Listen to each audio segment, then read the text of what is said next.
Good morning. I'm Savannah Sellers. Joe is off today. Right now on Morning News Now, we are watching some wicked weather sweep across the country. Torrential rains and dangerous flash flooding in the east. Deadly wildfires sparked by an extreme heat wave out west. We've got nationwide coverage this morning, plus your latest forecast.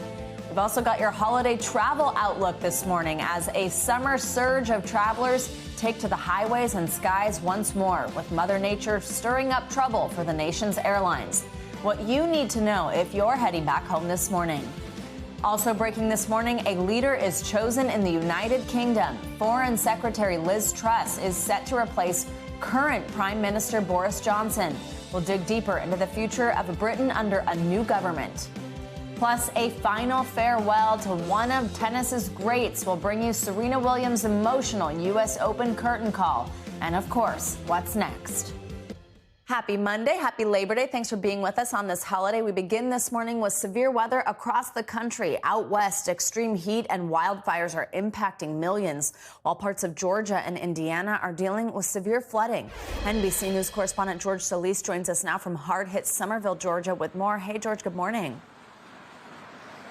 Hey, good morning, Savannah. Residents here catching a bit of a break as some of those high waters have started to recede. But make no mistake, the damage is done here. A lot of the residents this morning waking up to a boil water advisory, and unfortunately, the threat of rain continues.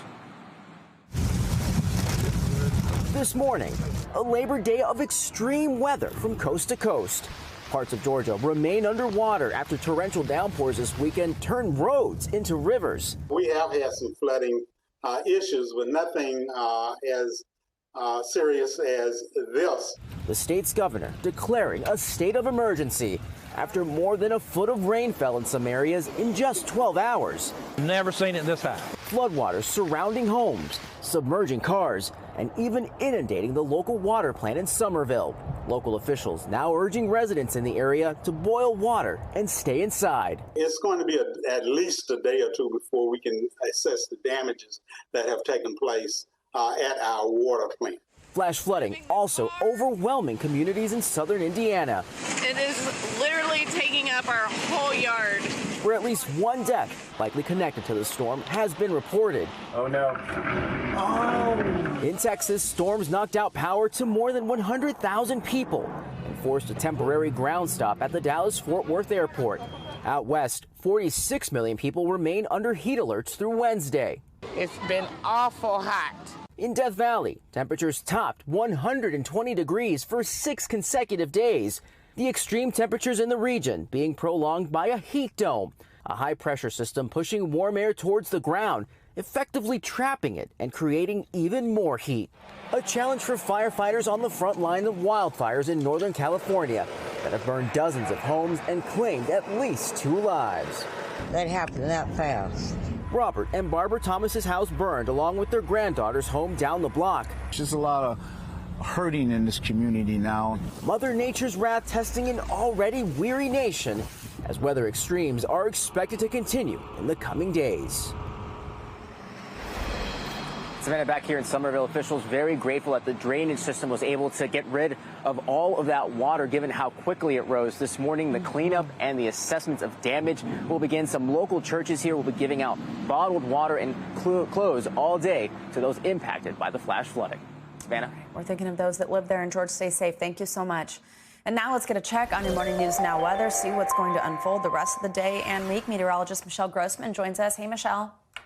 Hey there, Savannah, and we are going to see more weather extremes today, from the flooding in the east to the western excessive heat. We're looking at temperatures into the 90s, triple digits. But let's start with the flooding risk because it's a large area we're looking at from New England all the way through the mid-Atlantic, the Ohio, Tennessee valleys, into the southeast. Where you see this green, that is a flood watch. So many of us under a flood watch on this Labor Day, 78 million people impacted. And we could see some flash flooding as well. The darker blue, that's the likeliest biggest chance for seeing some flash flooding. We have a very tropical atmosphere, so any sort of storm showers could drop a lot of rain in a short amount of time. Now, it's beneficial rain, but when it comes this fast, that's where we get the problems. We could see 2 inches of rain per hour, and we could see the largest amount of rain, especially where you see those darker colors in portions of the Northeast into New England. So that's going to be a big story on this Labor Day. Another really big story, it's been the big story since last week, will continue to be the big story all week long. Relief really doesn't come until the weekend. 46 million people impacted by a heat alert. Where you see the pink, that is an excessive heat warning, and we're looking at records being broken once again, daily, monthly, all-time records. Temperatures into the triple digits. Sacramento today, 112, 102 in Salt Lake City. Tomorrow, same story, if not a little bit warmer. We're looking at 115 in Sacramento and 110 in Phoenix. And we're going to see numbers like this Wednesday, Thursday, and Friday before we have a little bit of relief by the weekend. Did want to get to the tropics, too. We're watching two systems, Hurricane Danielle. Also, Tropical Storm Earl. That was a hurricane at one point. It will be a hurricane again. The good news, Savannah, is both of these systems are going to curve off to the right, and we're not going to be impacted in the U.S. mainland. Back to you. All right. Yes. Always nice when we hear from you, Michelle, that we've got some good news. Thanks so much, Michelle. Happy Labor Day. Sure. And now let's get to Labor Day travel, bouncing back to pre-pandemic levels and even more. But this morning, there are new troubles for America's airports as those weekend storms head east. NBC News correspondent Maggie Vespa has the latest. After an excruciating summer of cancellations and delays, this holiday weekend was actually going relatively smoothly, and then Mother Nature basically threw airlines a new curveball. This amid a holiday travel surge that's even putting pre-pandemic numbers to shame. It's summer travel's last gasp, and this morning, new troubles. I woke up in the morning with a text message saying my flight was canceled. Overnight, severe storms in Texas grounding flights, with dozens canceled and hundreds delayed. This as millions of Americans head home today from a long holiday weekend. 82% of travelers hitting the roads as gas prices continue to drop nationwide. We enjoy the travel in our vehicle, and it's actually still a lot less expensive than flying. The rest taking to the skies. The line was long, but they were steady. Making it the busiest Labor Day weekend since before the pandemic. Air travel up 2% from 2019. And after a summer plagued by staffing shortages and record-setting cancellations, now the airlines are getting back on track. American, Delta, United, and Southwest all reducing routes to help prevent delays. They finally cut their schedule to a point that they can reasonably operate without these sorts of widespread cancellations that were commonplace this summer. The result? Fewer disruptions and packed planes. Transportation Secretary Pete Buttigieg recently demanding improvements and proposing changes to flight refund policies. Overall, it has not been acceptable. And the government also launching a new dashboard website to help passengers. It details what each airline will do if your travel plans are derailed. So again, we are seeing those weather-related curveballs, but overall things have been getting better. We can harken back for comparison to Memorial Day weekend, the beginning of the summer. We actually, over that weekend, saw 2,700 flight cancellations nationwide. Cut now to Labor Day weekend. This weekend so far, we've seen about 550, close to 600. So it has dropped drastically. The FAA, though, does note that travel tends to kind of fall off a little bit heading into the end of the summer and early fall, and then it picks back up again in November and December. So they do expect more capacity-related challenges heading into the holidays. Back to you. All right, Maggie, thank you so much. Now, the arrival of Labor Day, the unofficial end of summer, also marks the kickoff of the fall campaign season and the final push before the midterms. NBC News senior White House correspondent Kelly O'Donnell has more on the battle for control of Congress. Good day to you. There will be parades and cookouts, but this is a day of work, not a holiday, for candidates around the country, hoping to connect with voters. And although their names will not appear on the ballot anywhere, the influence of President Biden and his predecessor, Donald Trump, is a factor to watch in these midterm races. This Labor Day kicks off a 9-week sprint to the decisive midterm elections, with candidates reaching out. We're going to win big in November, and we're going to do it because all of you. I'm going to come down and stand with the union way of life. Both parties battling for an advantage in a razor-thin environment, with control of the Senate and House at stake. The biggest voice in the Republican Party, back on the campaign trail this weekend in Pennsylvania. His first public appearance since the FBI searched his home last month. The Mar-a-Lago raid was a desperate effort to distract from Joe Biden's record of misery. But the former president offered no explanation for why the FBI found 103 classified documents, 48 empty folders marked for highly classified secrets, and more than 11,000 government-owned documents and photographs. Although the search was court authorized for the entire Trump residence and premises, he complained that family areas were touched. And even did a deep and ugly search of the room of my 16-year-old son. And the former president is selling a larger message. They're trying to silence me, and more importantly, they are trying to silence you. The Biden administration is defending the president, who says MAGA extremism is a threat. This MAGA Republican agenda that we saw incite violence on our nation's capital has no place in a democracy. Democrats say that recent surprise wins in some special elections show they have momentum toward November, while Republicans say they need to focus on issues like inflation and crime to win control of Congress. Today, President Biden will be out campaigning himself in Wisconsin and Pennsylvania. All right, Kelly O'Donnell, thank you so much. And now let's get to some breaking news out of the UK this morning. Liz Truss is set to become the next British Prime Minister after she won the contest to succeed Boris Johnson as leader of the Conservative Party. The current Foreign Secretary was up against the former Finance Minister, Rishi Sunak, in a vote held only among party members. Here's Truss speaking moments ago after being declared the winner. It's an honour to be elected as leader of the Conservative and Unionist Party. I'd like to thank the 1922 committee, the party chairman and the Conservative Party for organising one of the longest job interviews in history. We will deliver, we will deliver, and we will deliver. And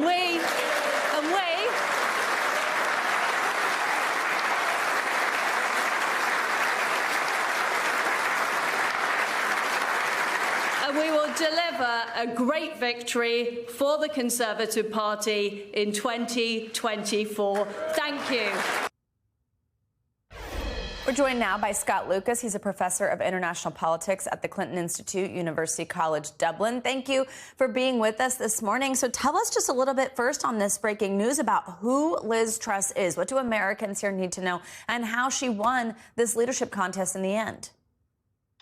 Well, Liz Truss is sort of a newcomer to British politics in the sense that she's in her 40s, but more importantly, she really has risen very quickly in the last few years, post-Brexit.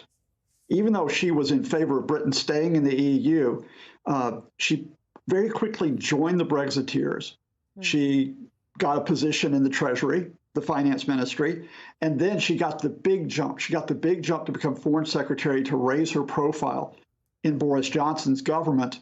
And the big thing that Truss has done, and this is really style over substance, has really modeled herself as Margaret Thatcher 2.0. That the whole idea of playing to the conservative right wing in terms of lowering taxes, not worrying about redistributing resources and income to help everyone, but very much going to this neoconservative approach, as well as, of course, and this is in contrast to Margaret Thatcher, continuing to really deride the European Union and to go harder and harder on Brexit, even as that spells economic trouble for this country.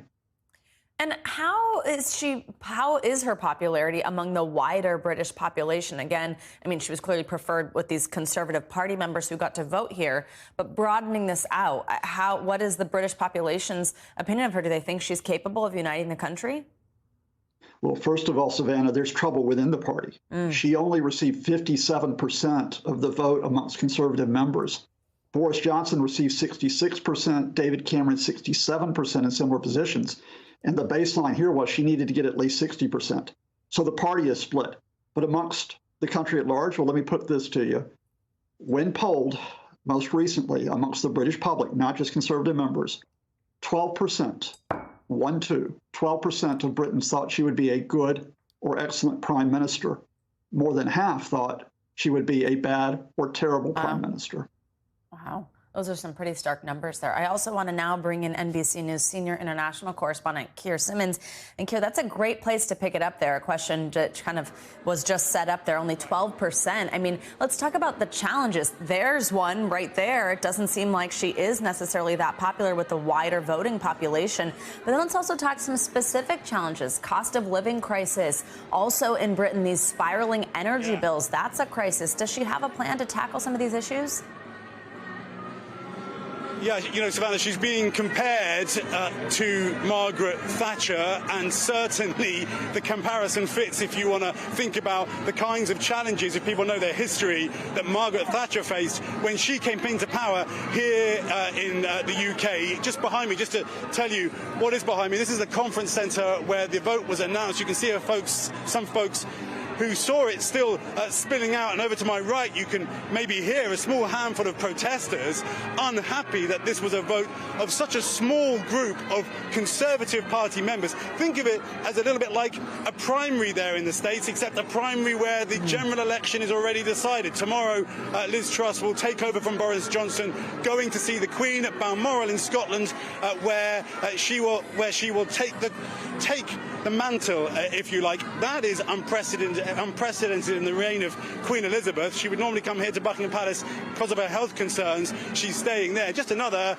sense of the kind of uncertain atmosphere here in the UK. You mention it. There are questions of inflation. They're talking about perhaps even 20% inflation here. There is the war in Ukraine. Liz Truss has been clear that she will support what Boris Johnson was doing in Ukraine. And in fact, when she saw Sergei Lavrov earlier this year, he described talking to her, Savannah, as like talking to a deaf person. And then, as you mentioned, just to finish up, as you were mentioning, there is this huge energy crisis. They are saying that pubs up and down the country may have to close this winter because they will not be able to afford to heat their pubs.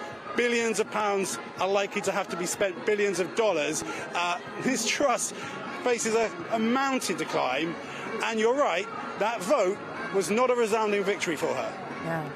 Keir Simmons and Scott Lucas, thank you both so much for your help on this breaking news this morning. Big news out of the UK. Thanks again. Now in Ukraine, UN inspectors say the situation is, quote, grave at Europe's largest nuclear power plant. The Russian-controlled Zaporizhzhia facility has been seen fighting nearby in recent weeks, with the only remaining external power line damaged by shelling. NBC News senior national correspondent Jay Gray has more. The sounds of children playing replaces the violent echo of bombs and bullets.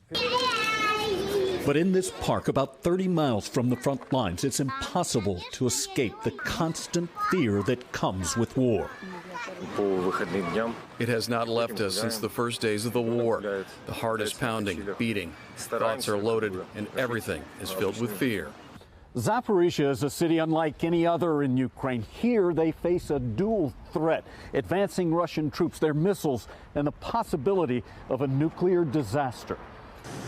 Just outside the city, the scars of battle are evident at Europe's largest nuclear power plant. Impact, holes, markings on buildings of shelling. So which means that the physical integrity of the facility has been violated not once but several times. Shelling has knocked out the main power line to the plant, leaving just one of the 6 massive reactors operational, with the facility under the control of Russian soldiers, but still being run by Ukrainian scientists. Independent inspectors remain on site, providing at least a bit of comfort for those coping outside the facility. I hope that they can change something, they can improve the situation, because we really need some control there. And I hope that they can help us. Because if there is no control, no people there who can look on this old stuff, I think that it will be just something awful. As families hold each other a little tighter now, many, like this grandmother, also clinging to the hope children will, she says, grow up in a free country, that they will love Ukraine. Yeah, and look, 4 of the 6 independent inspectors that were inside that plant left this morning. The 2 that remain will be there indefinitely. Savannah, they'll be there to monitor the plant and do risk assessment on a regular basis. Welcome back. Former President Trump was back in front of his supporters over the weekend for the first time since the search of his Florida home last month. And he had a lot to say about the FBI and about President Biden. NBC News White House correspondent Monica Alba has more. Former President Trump firing back at the Justice Department in his first rally since the lawfully executed FBI search of his private club last month. The shameful raid and break-in of my home, Mar-a-Lago, was a travesty of justice.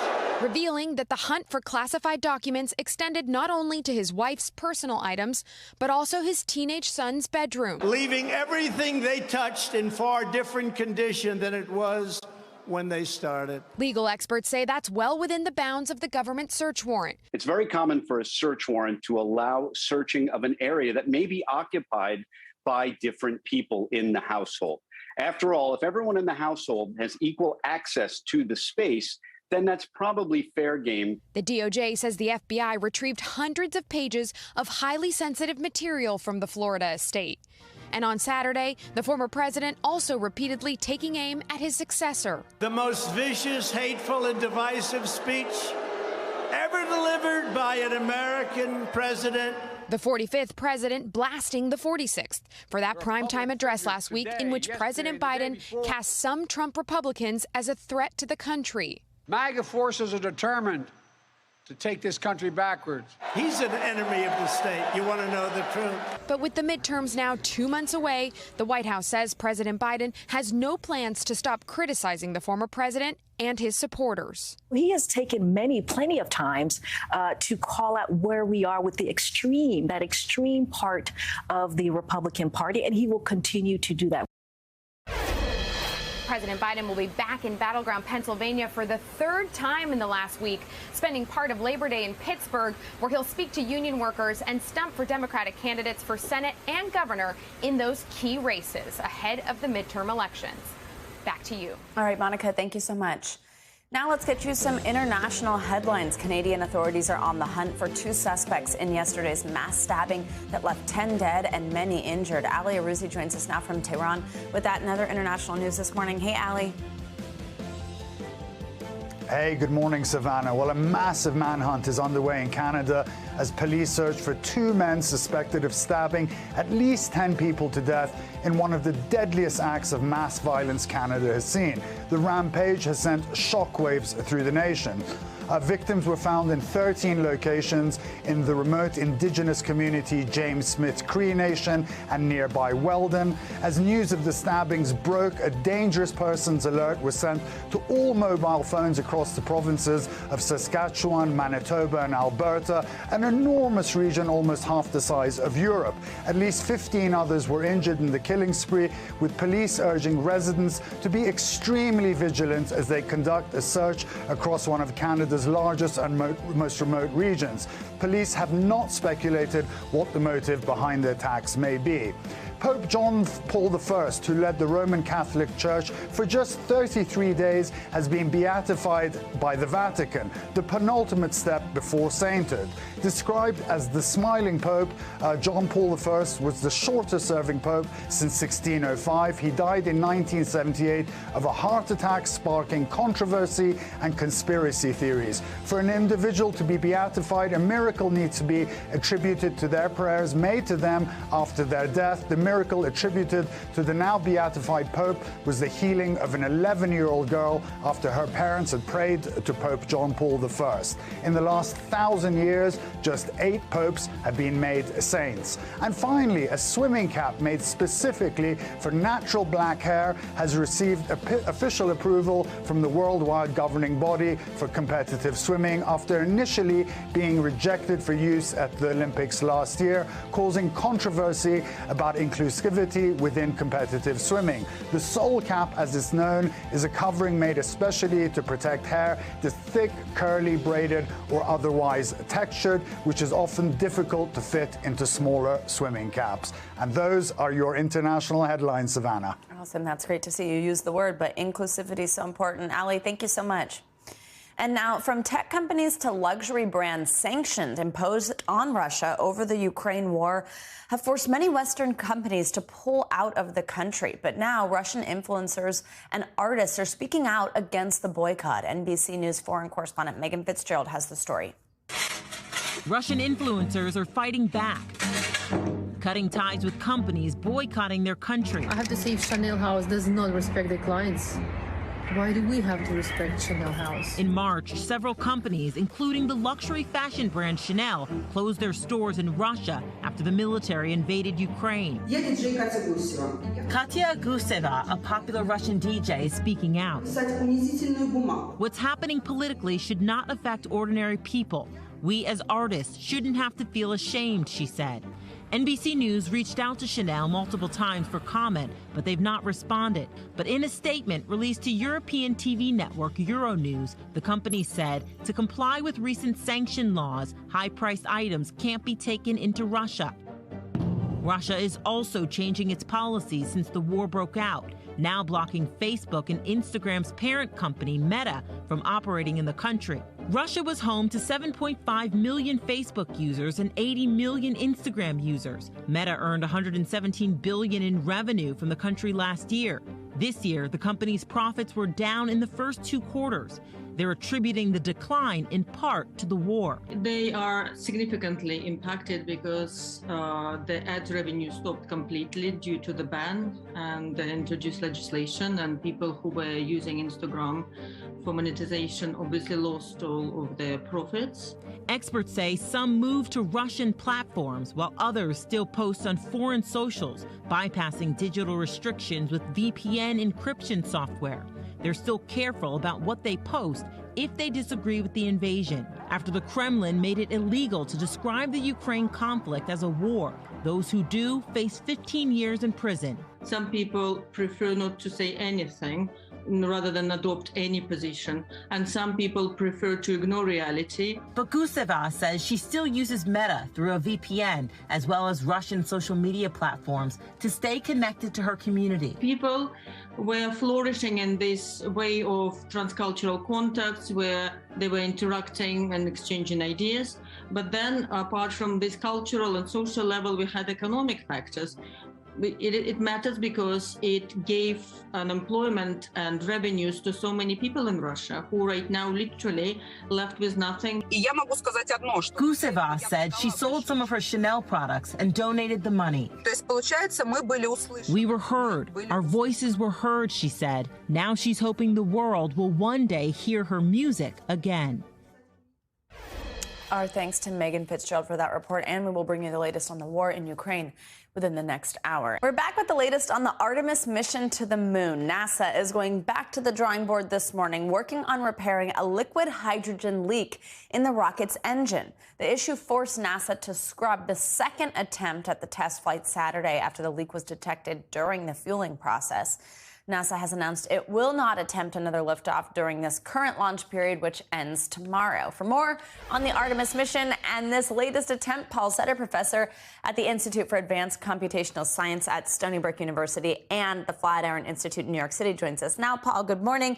Always great to have you with us. So we are all just wanting to hear that liftoff and see the clapping in mission control. I mean, let's talk through this. It was halted because of this bad engine sensor leaking fuel. That was the Monday attempt. And then Saturday's attempt was due to this hazardous leak that was detected during the fueling process. How big of a setback are these failures? What do you think when you hear these things are going wrong?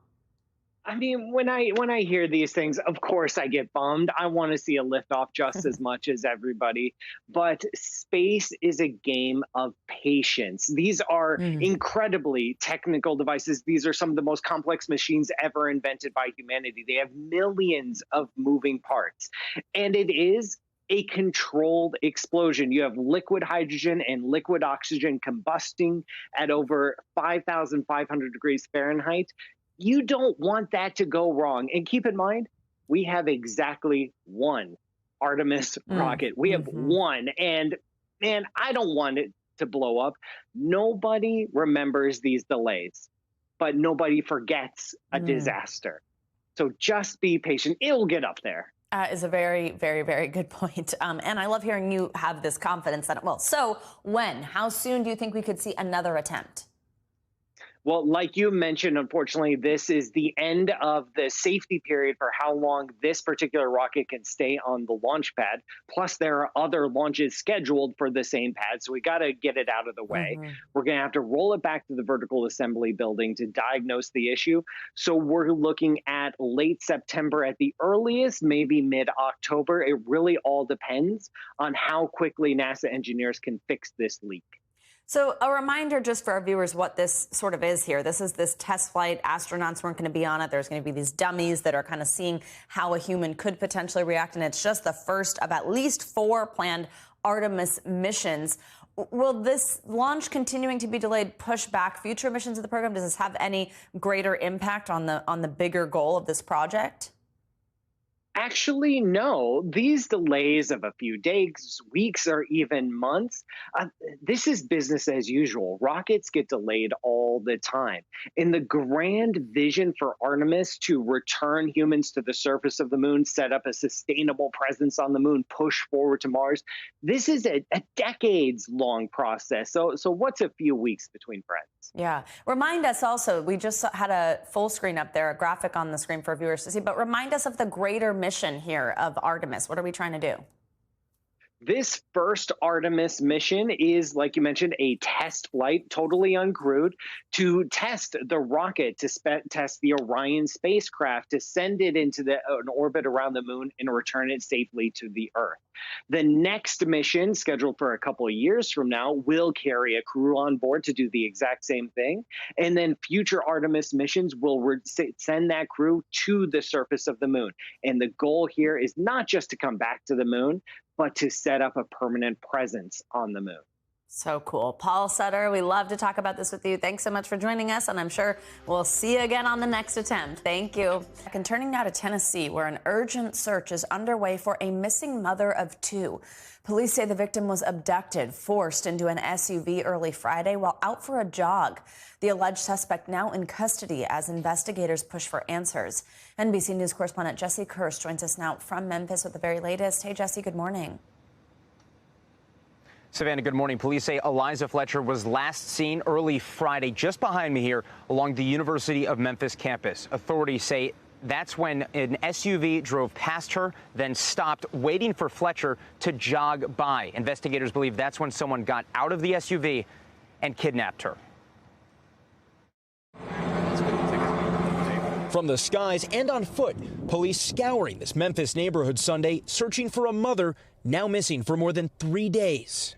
And this morning, even after arresting Eliza Fletcher's alleged captor, police say the suspect still won't tell them where to find the missing mother of 2. More than anything, we want to see Liza returned home safely. As investigators combed the city for any trace of the junior kindergarten teacher, the 34-year-old's family sharing this video over the weekend, her husband visibly emotional. Liza has touched the hearts of many people, and it shows. Fletcher is the granddaughter of a prominent local hardware store magnate, and the family is well known in the area. According to court documents, she was on her morning jog early Friday when 38-year-old Cleotha Abston got out of this SUV near the University of Memphis campus, ran aggressively toward Fletcher, and forced her into the vehicle, driving away. Hours later, the affidavit says 2 witnesses reported seeing the suspect washing his clothes in a sink and cleaning the inside of the car with floor cleaner, acting very strange. Police say DNA from sandals left at the abduction scene matched Abston's and led to his arrest. He's now charged with especially aggravated kidnapping and tampering with evidence. Police confirming to NBC News Abston pled guilty in another kidnapping case more than 20 years ago. It's just awful to see the evil that's in the world. Fletcher's church, school, and family all reeling. On Friday, police took a laptop, garden shears, and this vehicle from her home. Then Saturday, police said they found the suspected vehicle, announcing charges on Sunday. We just are praying with hope that she will be found alive. And she's just a beautiful person. The suspect's bond has been set at $500,000, and he is expected in court tomorrow morning. Meanwhile, this story continues captivating Memphis, with many praying that Fletcher is found safely soon. Savannah? Absolutely. All right, we'll be watching for what happens there. Jesse, thank you so much. Now, the NFL season kicks off this week, and so does a new piece of equipment debuted in training camp, a helmet designed to cut down on potentially devastating head injuries. NBC News correspondent Lindsay Reiser has the story. Practice for the Washington Commanders looks and sounds different this preseason. You hear the plastic, you hear the big clacking. But when they have the Guardian caps, you don't hear it. The Guardian caps are these new odd-looking helmet covers. The NFL required many positions to practice in them through part of the preseason. You recognize the fact that it has taken some of the impact off their helmets. The NFL records hundreds of concussions a year. They've been working with laboratories to build and test a better helmet. Last year, we recorded some of the testing. How many helmets do you think you've put through the ringer here? Oh, I would say now we're more than 1,000 helmets. For players, the Guardian cap has been an adjustment. At first, I wasn't sure what to think about it, but I'm always open to change. Other players are taking longer to come around. Arizona Cardinals defensive end J.J. Watt has jokingly called it a beehive. If it's really, something that's going to help the players with health and safety, why not? The NFL says hit impact is reduced by 10% if one player is wearing it, by 20% if both players are wearing it, and the company says up to 33% for slower and smaller players like high school. High schools like Northwestern in South Carolina. I think the statistics will prove that wearing the Guardian cap really prevents some of the head injuries that are occurring. Now more than 2,000 high schools are using them, and colleges too, like Catholic University in Washington, D.C. We've had one head injury so far during training camp, and that's it, and that is way down. Head coach Mike Gutilias says when his players take a hit, it's personal. When you see one of them take a shot, whether it's an ankle, a knee, or their head, I really want to make sure that I do all I can to have them have that brain fully intact. Back at the Commanders' practice, the NFL mandate has expired, and players now have to decide if they want to continue wearing them. It's pretty heavy, right? Yeah. And you got to wear it every day. Yeah. Despite the weight, front guard Wes Schweitzer says he'll keep wearing it during practice throughout the season. I've had concussions in my career, and I felt like it reduced the head impacts for me. Why did the mandate just go until the second preseason game? Why not continue? Well, I think we had to see exactly what the success is, and from that point, we'll probably take a good long look at it. Changing the sights and sounds of the game to keep players safer. Lindsay Reiser, NBC News, Washington. Now, over the weekend, the Uvalde High School football team won their first home game since the tragic shooting at Robb Elementary. NBC News anchor Jose Diaz-Balart has more on the emotional victory for a community trying to heal. This is what hope sounds like. The community gathering in Uvalde, Texas last night for the first high school home game of the season. One bright light for a city still reeling from tragedy. 21 killed in a mass shooting at Robb Elementary in May. These small moments of joy, a chance to share their unwavering sense of unity and motto, Uvalde Strong. Uvalde Coyotes coach Wade Miller making a vow after pulling his team through an uncertain summer of grief. They're going to play hard for you guys, they're going to play hard for each other, and they're going to play hard for the town, and we love y'all. Leading the lineup, senior Justin Rendon, selected by his teammates for the honor of wearing the number 21 jersey. Give us this day. The game, beginning with prayer and 21 seconds of silence. And here we go, Larry. Then, kickoff. Formed on the defense, and that is a perfectly timed sack. And by the end of the night, a stunning victory for Uvalde, 34-28. It's a win this city so desperately needed. Everybody was on their feet and yelling and screaming and those last 5 minutes, that was awesome. That those kids dug it in and pulled it off. Today, these hometown heroes celebrated at a parade downtown, where nearby there are new signs of encouragement to uplift heavy hearts.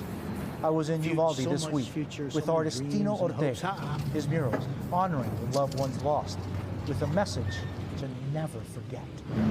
What draws you to do what you do? Coming out here and donating my time and resources is just a way I can give back and just help those that are grieving and hopefully help with the healing process. Our thanks to Jose for that story. Now, the team scored 21 points during that game, and fans called that special moment a sign. Another great way to honor the victims that lost their lives. Welcome back. The life of the late Foo Fighters drummer Taylor Hawkins was celebrated at a special 6-hour tribute concert over the weekend.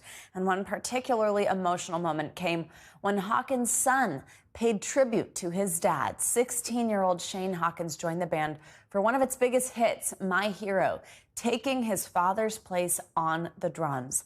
The Foo Fighters were joined by a slew of other celebrities for the London concert, including Elton John and Paul McCartney.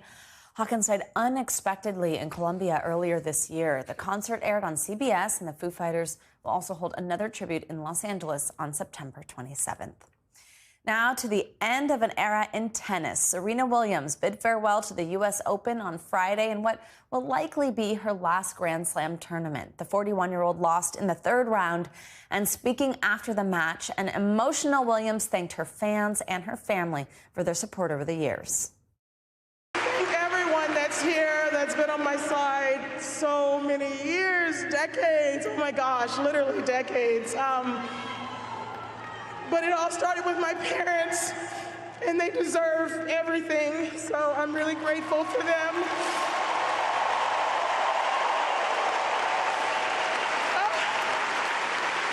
Oh my God, these are happy tears, I guess. I don't know. And I wouldn't be Serena if it wasn't Venus, so thank you, Venus. Kurt Badenhausen, sports business reporter for Sportico, joins us now. Kurt, good to see you. Thanks for being with us. I mean, clearly an emotional game, an emotional farewell. It makes me tear up when she says, I wouldn't be Serena without Venus. It's just so sweet. I mean, she came close to winning that match. And in the second round, when she unseated the second seed, I mean, just amazing to watch. What do you make ultimately of this last game we just saw her in?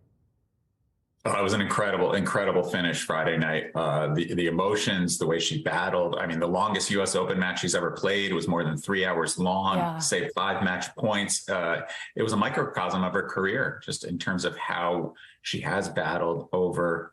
She turned pro in 1995. So when she says decades, she's not kidding. She won her first U.S. Open in 1999. Here we are 23 years later, and she's still going. Oh, absolutely. And we do think, right, that, I mean, I think we've all kind of been like, oh, will she, won't she, because of what we've seen going on with Tom Brady. But we do think this will be one of the last times we're really seeing her, right?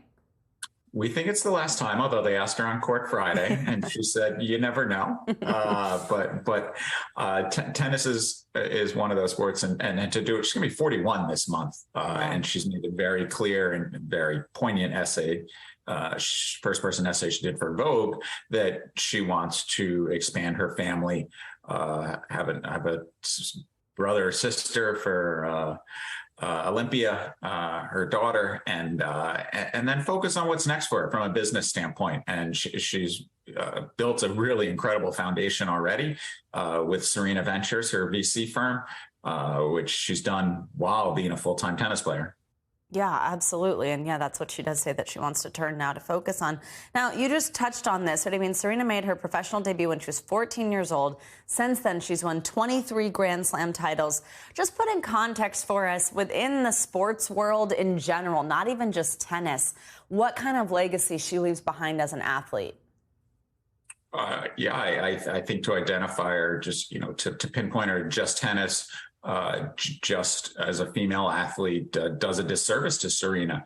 She's up there with the all-time, the Michael Jordans, Wayne Gretzky's, Muhammad Ali's, because of both, I mean, her incredible athletic accomplishments, but just then also just how she's resonated as a personality and a force of change.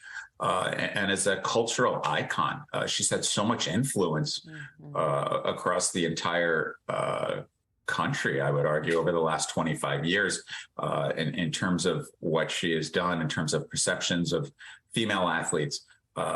particularly Black female athletes. If you look back 25 years ago, where things were, and the awful Indian Wells incident that forced her not to go. She did not go back to one of the major tournaments in tennis for a very long time.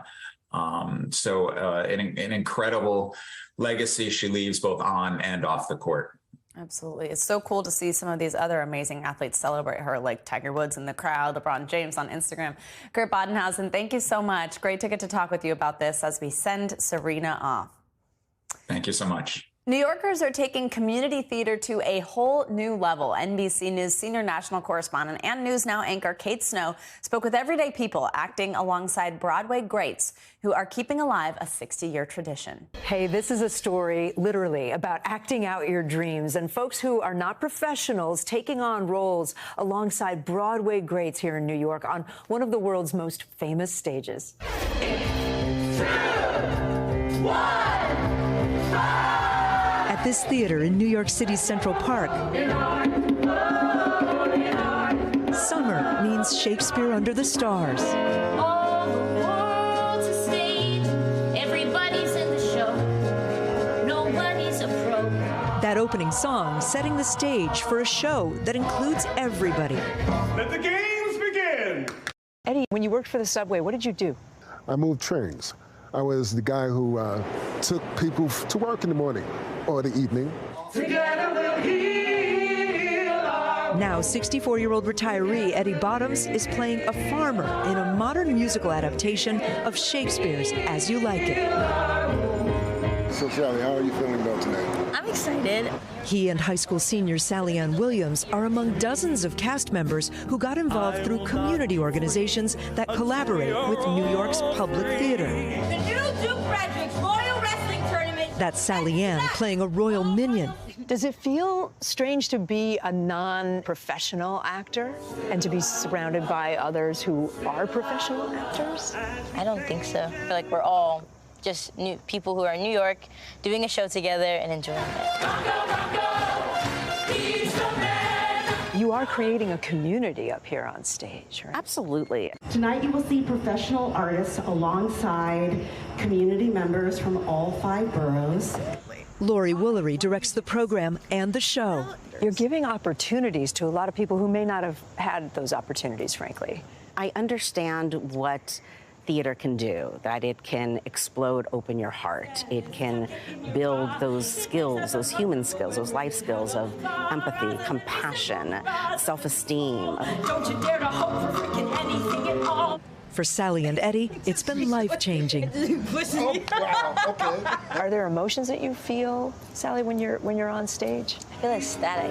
Still I will love, still I will love.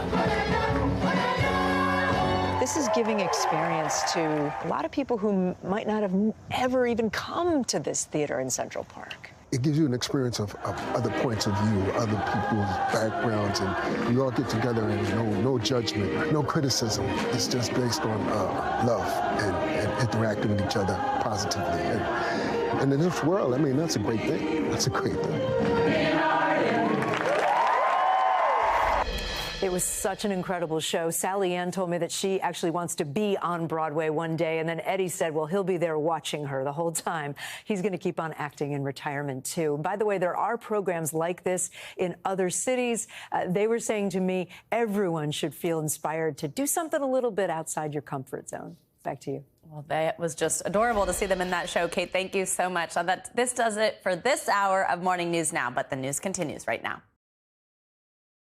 Thanks for watching our YouTube channel. Follow today's top stories and breaking news by downloading the NBC News app.